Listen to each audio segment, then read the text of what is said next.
E a quarta coisa, Bia? A quarta coisa, né? Essas últimas duas dicas que eu vou dar são mais relacionadas a planejamento voltado para relações e para comportamento. Tá? Então, assim, uma das coisas que decorrem da dificuldade de planejamento é a impulsividade. Então, tem gente que fala assim, nossa, agora ele ficou muito desinibido, fala o que vem na cabeça, só comete gafe, só dá fora, nossa, foi super inadequado, né? Essa inadequação, essa impulsividade, ela não vem do nada. A pessoa não é impulsiva o tempo inteiro.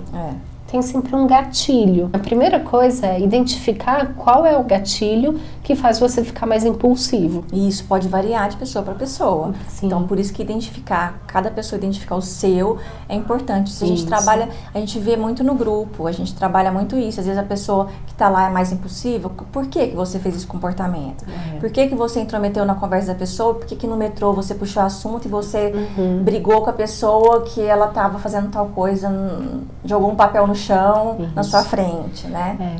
Assim, se for pensar em gatilhos mais comuns, quais são? Cansaço, raiva, então sentir que seu direito não foi respeitado, sentir que as pessoas não estão se importando com o que você está falando, né? Sentir-se impotente, também já vi impulsividade por conta disso, né? Falar, é muito estímulo, né? Então, assim, por exemplo, gente que vai pegar metrô, o metrô tá lotado, gente que tá no ônibus, ou que tem gente do lado, aí já é gatilho para conversar. E aí, então, diante desses gatilhos, o que é importante? Identificar que esse é o momento, esse é o seu ponto fraco para impulsividade. Percebeu que esse é seu ponto fraco, lembrar de uma outra estratégia que é menos é mais. Opa, então eu sei que o meu gatilho é intimidade. Quando eu tô com pessoas que me fazem sentir mais íntimas, eu vou aumentar meu alerta e vou falar menos. Porque falar menos é mais controle para minha impulsividade. Então, o meu gatilho é cansaço. Quanto mais cansaço, menos coisa e menos interação também. Né? Porque às vezes o melhor que a gente pode fazer é respeitar, entendendo como a gente está se sentindo. Então, assim, já que eu sei que quando eu fico muito cansado, eu tendo a ficar irritada, eu vou ficar em casa hoje. É o melhor que eu posso fazer.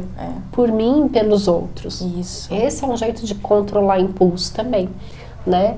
E uma outra variação dessa, que seria a quinta dica, que é sair de perto, tá? Então, assim, tem gente que percebe que a impulsividade está vindo, porque a raiva está subindo, né? Quando percebe que está ficando irritado com alguém, sai de perto. Vai pro banheiro, gente, eu já aprendi. Porque no banheiro ninguém, tipo, vai ficar falando, sai do banheiro, não sei o quê. Não sabe o que você tá fazendo lá, todo mundo vai no banheiro. E todo mundo tem liberdade para ter dor de barriga, né? Isso. Vai lá no banheiro, pensa, fica lá, coloca a cabeça no lugar, depois você sai. Eu vou direto pro banheiro. Quando eu vejo que eu tô ficando muito nervosa, eu quero falar coisas que eu acho que a pessoa até merece ouvir, mas que eu não devo falar, aí eu vou pro banheiro. Então ir pro banheiro, sair de perto, beber água, às vezes encher a boca de água e ir engolindo devagarzinho, pode ser uma estratégia de controle. Respirar fundo, né? Respirar fundo, respiração, técnicas de relaxamento, mindfulness ajuda muito nisso, né? A outra coisa é pedir pra pessoa um tempo, né? Então, assim, você me falou alguma coisa que subiu a minha raiva e que é muito fácil de eu te dar uma resposta atravessada e impulsiva. Eu vou falar assim, a gente pode falar depois? Né? E fazer disso um aliado, ou seja, falar para as pessoas que tá difícil para você se controlar. Então, ó, essa conversa tá me fazendo mal, eu vou acabar sendo indelicado com você, a gente continua depois.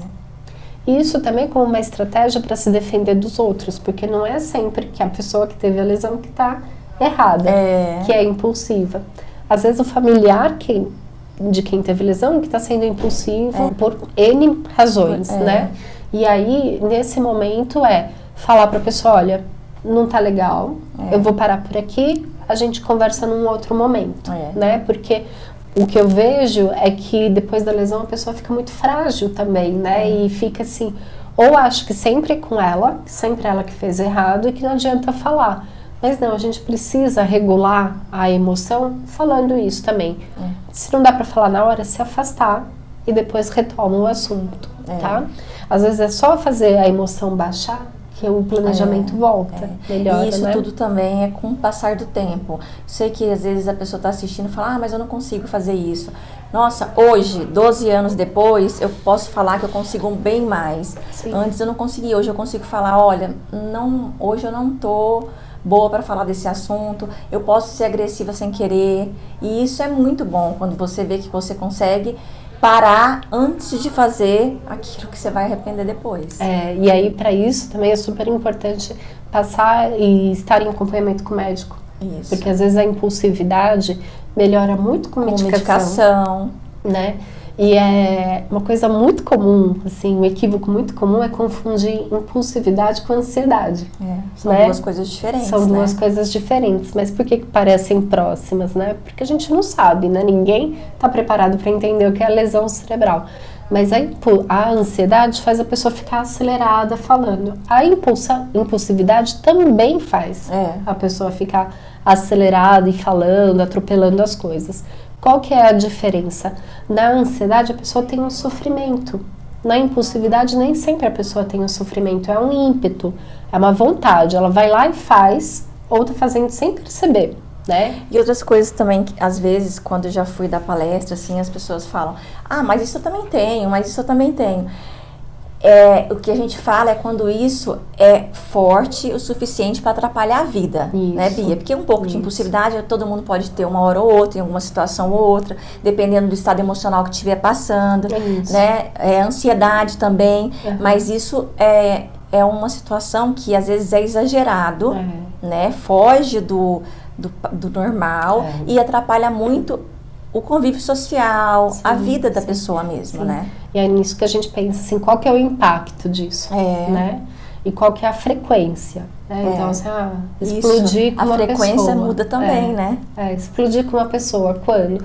Hoje foi só uma vez, mas ontem teve, antes de ontem teve também, né? Então a gente precisa pensar nisso.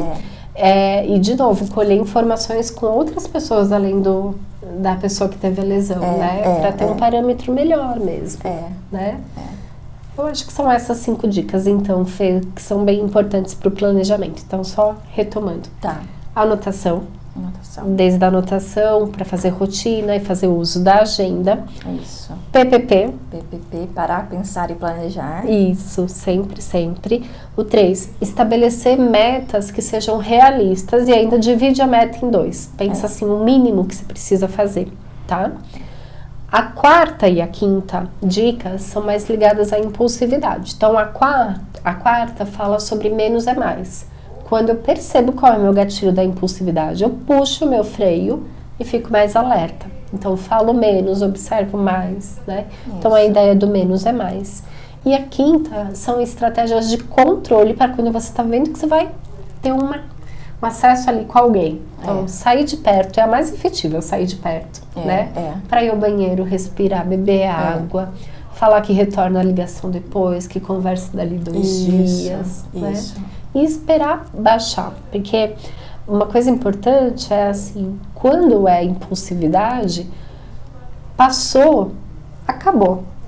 Não é assim? Você falou, acabou.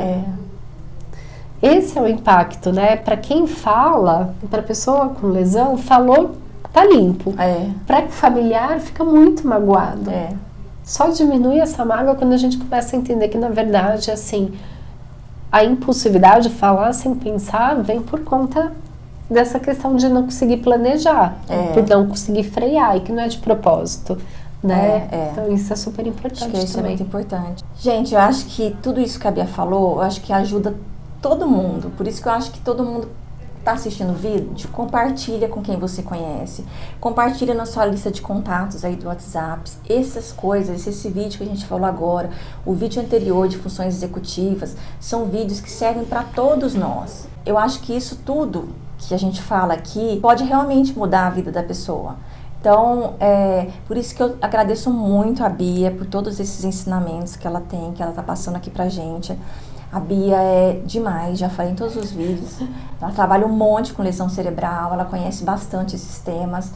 E é um grande presente tê-la aqui com a gente, é um grande presente a gente poder passar esse conhecimento para vocês, né, de forma gratuita, sem você poder assistir aí da sua casa, qualquer hora do dia. E isso é maravilhoso, um presente que a gente está tendo. Fico tímida no final do vídeo quando você começa a falar de mim, mas Fê, eu queria agradecer mais uma vez. Essa causa é nossa. A causa é nossa. A gente né, Gi? A causa é nossa. O que a gente mais quer é divulgar sobre lesão cerebral, que as pessoas entendam, que diminua o sofrimento, que os profissionais entendam também, né? Lesão é uma das principais causas de morte e incapacidade em vida adulta, então a gente precisa ajudar as pessoas de alguma maneira, e a ideia do blog, do vídeo é sensacional e é um prazer contar com você. Primeiro para. Passa pra lá, pensamento. Vamos lá. Vamos nem olhar pra gente rir. Vamos lá. Então, o primeiro passo do quê? Não sei. Estava no